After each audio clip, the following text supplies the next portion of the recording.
If you could say any message or advice to your younger mom self about dealing with busy mornings, hectic days, anong sasabihin mo kay younger Divine? Younger Divine. Sus ko, sabi ni Elsa, let it go. Marami kasi ako dati Quoting the problema. great Elsa. Marami ako pinoproblema dati na ngayon isip ko, sus ko, hindi naman pala siya problema.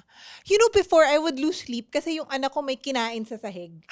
Yung ganon, yung parang, naku, pinulot. Oh my gosh, these were the days na yung kapag yung pacifier nahulog. Oh my gosh, hot water.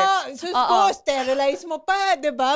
Alam ko, may tinapon pa ako dahil nahulog sa Oh my gosh. Baka other parents will get shocked. Every time there's a first-time mom, and then takot na takot. And sabi ko, they don't die so easy. Okay lang yan, hindi mamamatay They're yan. so Kasi, hardy diba? and resilient. Oo. Sabi ko, alam mo na-realize ko, they're tough little things. They are. Kasi dati, you're so worried na ko, magkasakit, magkaganyan.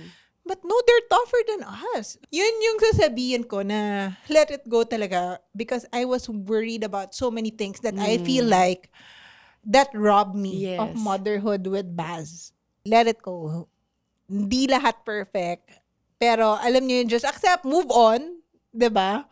Do better next time. Yung ganon. Yeah. And to not sweat the small, tiny things talaga.